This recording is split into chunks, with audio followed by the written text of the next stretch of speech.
Bora lá. Agora nós vamos para a nossa terceira aula, tá? A nossa aula de Bunch. Então, vamos embora.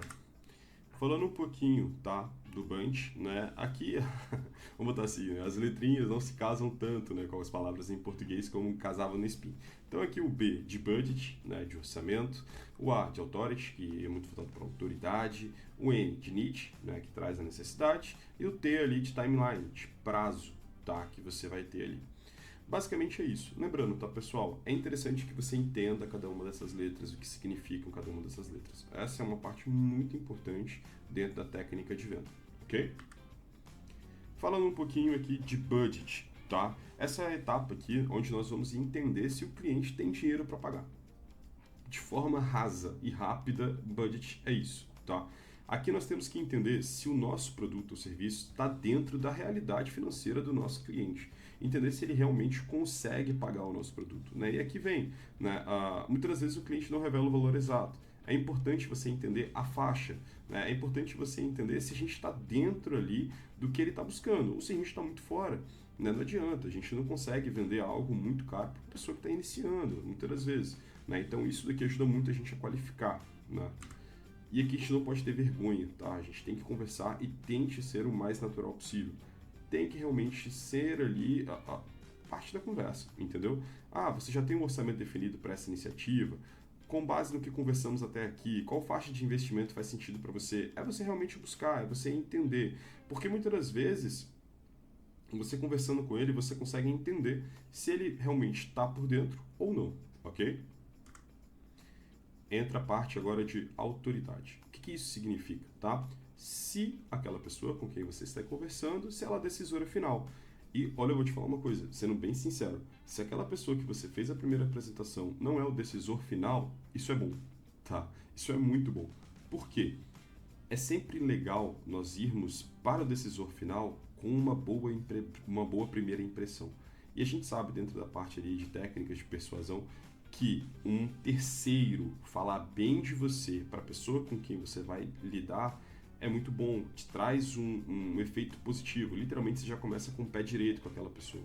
Né? Então é interessante você conversar e causar uma boa impressão, ser muito simpático, mesmo quando a pessoa não é a decisora. Tá? Isso é muito importante porque isso vai te abrir as portas para a próxima etapa. Por isso que dentro da parte de gatekeeper, cara, a gente tem que ser assim o mais legal possível, né, com a gatekeeper, que seria a secretária, a pessoa que atende ali o primeiro telefonema ou responde a tua primeira mensagem. A tentar ser o mais receptivo, o mais amigável possível, porque conta muito. Tá? Você ser bem falado antes de você chegar até a autoridade, isso é muito bom. Aquela pessoa vai se tornar uma aliada sua no fechamento. Então é entender se aquela pessoa realmente é a pessoa que vai tomar a decisão. Algumas perguntas, tá? Além de você, mas alguém costuma participar da decisão de compra? Sempre vai falar, ah, tem o meu sócio, ah, tem a minha esposa, ah, tem a minha namorada, ah, tem fulano, ah, tem ciclano. Sempre vai ter alguém a mais para tomar essa decisão. O importante é quando você entender que aquela pessoa não toma decisão sozinha, você não sair da sua reunião sem agendar a próxima, tá? E agendar a próxima com aquela pessoa. Ah, eu vou ver com ela e te aviso. Você fala, não, tudo bem, eu espero, eu te aguardo. Você consegue me responder hoje? Você consegue me falar hoje, mais ou menos, o dia e o horário que a gente consegue falar com essa pessoa?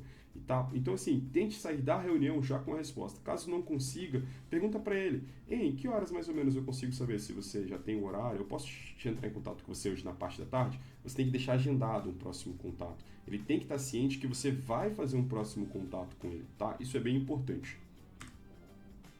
Falando de necessidade, muitas das vezes, tá? Na etapa anterior eu perguntei bastante, entendi muito e tudo mais. Então essa etapa aqui é entender se na etapa lá de spin selling que foi feita, se houve realmente a necessidade, se o cara realmente vai precisar do teu produto. Porque essa etapa aqui, lembrando, é flexível, né? A gente entrelaça as técnicas. Então, não necessariamente eu vou fazer todo o spin e depois eu vou fazer todo o bunch.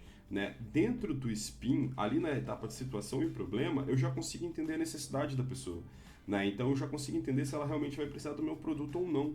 Tá? Então, você consegue sim casar a necessidade, o N do bunch, lá dentro de situação e problema. Porque muitas vezes o cara não precisa do seu produto. o seu produto não vai fazer sentido nenhum para ele e você interrompe a venda ali mesmo, tá? E aí você avança, pede indicação, pergunta se conhece alguém que vai precisar do teu produto ou serviço, seja lá qual for, tá? Essa etapa é bem legal porque você realmente entende se precisa ou não do teu produto, tá? E aqui algumas perguntinhas, tá? Básicas. O que está motivando vocês a buscar uma solução agora? Né? Qual impacto esse problema tem gerado no dia a dia de vocês? Você vê esse desafio como algo urgente ou ainda dá para adiar? Então é você realmente perguntar para a pessoa, né? Dentro ali, essa etapa, o N, né, do Bunch, casa muito lá dentro do P de problema, lá no S de situação e no P de problema lá do Spin, tá? Ajuda bastante a você entender. Se caso a etapa lá do Spin, P, não estiver avançando, você sente que o cara não tem um problema que você consiga resolver, é isso, né? Então o N ele entra nisso daí. E aqui falando um pouquinho de timeline, tá? O T ali do Bunch, ele vai te trazer muito tempo. Tá? O que seria isso, cara? É literalmente o prazo até a contratação. Por exemplo, essa pessoa às vezes está precisando do teu produto para ontem. Então você já vai sair ali da reunião com a venda feita. Ou então esse cara vai precisar daqui a 6 meses. E você fala com ele, olha, daqui a 3 meses a gente pode conversar novamente? Daqui a 6 meses a gente pode conversar novamente? Quando que a gente pode ter uma nova conversa para entender se já está andando e tudo mais? Então é você sair dali com prazo definido. Saulo, eu vou começar a aplicar isso no mês que vem. Então, beleza, olha, vamos aproveitar, já vamos fechar o contrato agora, eu já mantenho a equipe toda pronta, para mês que vem eu já te atender. Então, eu já quero deixar adiantado o seu projeto, para quando eu iniciar eu já ter um tempo hábil e tudo mais. Então, assim, é você utilizar essa etapa de prazo para você entender se está na hora de fazer o fechamento ou não, ok? E aí entra algumas perguntinhas, tá? De timeline, algumas perguntinhas de prazo, que é: qual é o prazo ideal para vocês começarem com essa solução? Vocês estão avaliando outras propostas? Quando pretendem decidir? Existe alguma data importante ou evento que influencia essa decisão? Então são algumas perguntas básicas aqui que você consegue adaptar para o teu negócio, para o teu produto, para o teu serviço. Vamos lá, novamente, problemas e soluções, tá? Problemas, né? Pressionar para saber o orçamento. Cara, se a pessoa não está querendo falar quanto que ela tem disponível para gastar, é porque ela não tem. Né?